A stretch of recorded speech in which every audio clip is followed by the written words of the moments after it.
Now, the yard is segregated.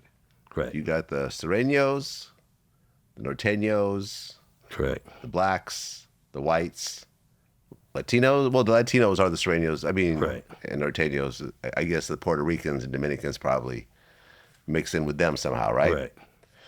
And all the riots are based on race, essentially. Correct. How many race riots were you actually involved in?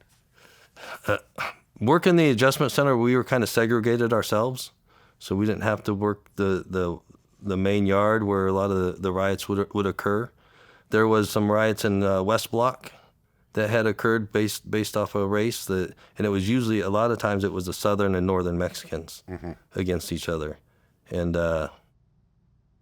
so you would see that happen. It didn't happen a lot. I wasn't personally involved in a lot of the riots, but that one in West Block I was, where we got held and had to work a bunch of overtimes, because West Block was what they called a mainline unit, and they could come and go out of their cells. It was one of the units that wasn't an ad seg. And when they locked them up, you have to treat it like an ad seg unit, which is going to require 3 times the officers. So they would hold you. But in the adjustment center, we would segregate them by Northern Mexicans, Southern Mexicans. White inmates went with the Southern Mexicans. I think it was the BGF or the Crips, I can't remember which, went with the Northern Mexicans. Because you couldn't put BGF and Crips together either. Oh, okay. Yeah, they had to be segregated too. They had to be separate. Right. Now, there was a situation where they accidentally put a Northern Mexican in a yard with Sureños. Yes, on the Southern yard. We had me and Rodriguez ran the first floor, so we would control all the inmates going to the yard or going to a doctor's visit or going to the visiting room, whatever the case may be, and we're running yard. So in the adjustment center, every morning you would start off and you would do bar checks. You actually took a putty knife and checked all the bars, and you'd pick one tier, one floor, one side. When you're done with that, you'd start running yard. Well, while we're doing that, me and Rodriguez noticed there's a new officer in there that is working the second floor. And a lot of times you didn't want new officers in there. You didn't want them working. They didn't know what was going on.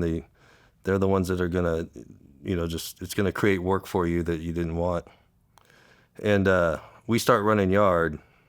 Well, that new officer grabs a guy, takes him out of his cell, comes to me and Rodriguez, and it's the Southern Mexicans' yard day. And I'm looking at his name, and Rodriguez looks at me and goes, is he on there? I said, I don't know. And Rodriguez looks at him, and says, you going to yard? He goes, yeah, I'm going to yard. And so the officer takes him out there. Well, as I'm looking on the list, I don't see him. So I flip it over to the Northern Mexican list, and I see his name. I turned and yelled at Rodriguez. I said, hey, pull him off the yard. Get him off the yard. And right then the gunshot went off. It was already too late. The officer had let him out in the yard. And there was probably about 12 to 15 inmates out there, and they had all jumped on him already. They didn't stab him, but I think if he was out there long enough and they had a chance to stab him, they would have. And so when we pulled him back off the yard, he wasn't hurt, didn't want to go to the hospital. So I personally asked him, dude, why are you going out to the yard when you know better? Because I'm not a punk. Because I'm gonna stand.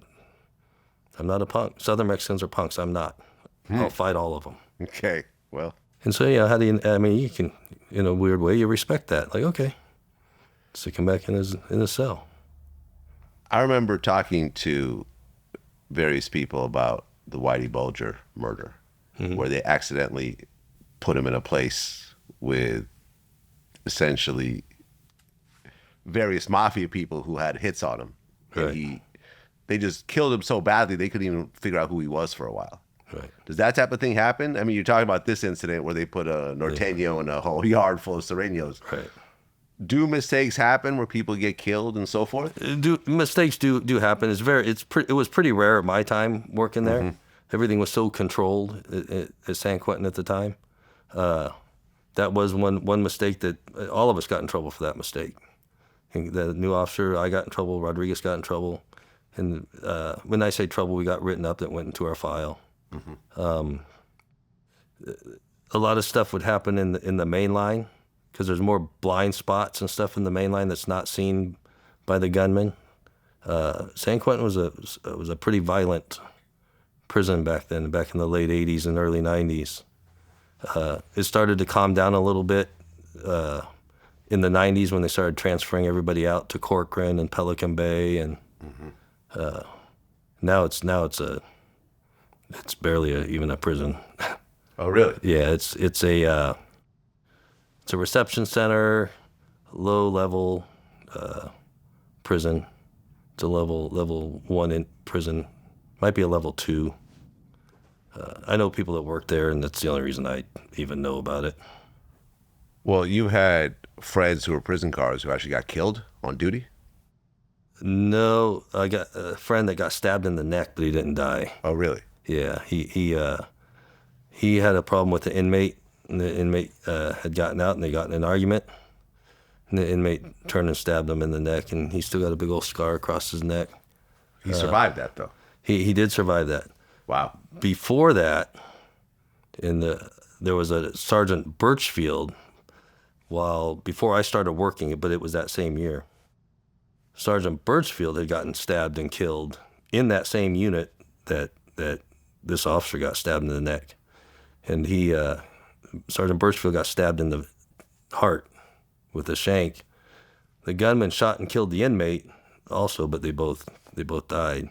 And that's what brought in that the officers had to wear like a stab-proof vest after that if you work in an ADSA unit.